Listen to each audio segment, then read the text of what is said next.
Hello, habari. Leo dunia inaomboleza kiongozi mkuu wa kanisa Katoliki duniani, Mtakatifu Papa Francis. Amefariki dunia. Hii ni simulizi ya maisha yake, historia yake, mema aliyotenda na alama aliyoacha duniani na kwa waumini wa imani Katoliki.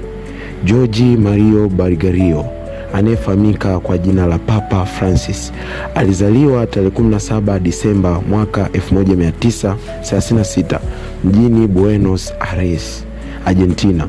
Alikuwa mtoto wa 5 katika familia ya wahamiaji kutoka Italia. Kabla ya kuwa kasisi, Papa Francis alikuwa mwanafunzi wa kemia na hata kufanya kazi kama msafirishaji katika mahabara. Baadaye aliingia katika shirika la Yesu Jesuits na mwaka 1969 kuwekwa wakfu kuwa kasisi mwaka huo husika. Mnamo tarehe 13 Machi 2013, baada ya kujiuzulu kwa Papa Benedikto wa 16, Jorge Bergoglio alichaguliwa kuwa papa wa 266 wa kanisa Katoliki, akiwa ndiye papa wa kwanza kutoka Amerika ya Kusini na pia wa kwanza kutoka shirika la Yesu. Alichukua jina la Francis kwa heshima ya Mtakatifu Francis wa Asizi, alijulikana kwa upole na huruma ya kujali maskini. Papa Francis alijulikana kwa unyenyekevu wake wa kweli. Aliamua kuishi maisha ya kawaida, akiepuka anasa za Vatican. Alihimiza kanisa kuwa karibu na maskini, kuhubiri huruma kuliko hukumu na kulinda mazingira kwa kutetea duniani dhidi ya uharibifu wa mazingira kupitia waraka wake maarufu Laudato Si.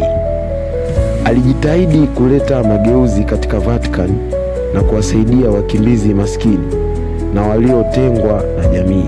Papa Francis alijitokeza wazi katika masuala ya haki za binadamu, usawa wa kijinsia na maridhiano baina ya dini.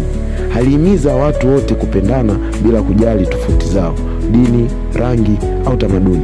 Aliamini katika kanisa lililo wazi, lenye huruma, lisilohukumu bali kuwakumbatia wote. Kifo cha Papa Francis kimeacha pengo kubwa, lakini pia kimeacha urithi na maadili, matumaini na wito wa huduma kwa binadamu. Dunia itamkumbuka sana Papa Francis. Watu watamkumbuka sana, papa wa maskini na papa wa huruma. Pumzika kwa amani Papa Francis, dunia itakukumbuka daima. Asante kwa kutazama video hii. Tafadhali acha maoni yako ya pole hapo chini na usahau kulike, kusubscribe na kushiriki video hii kwa heshima ya maisha ya Papa Francis. Wote tunasema Laudato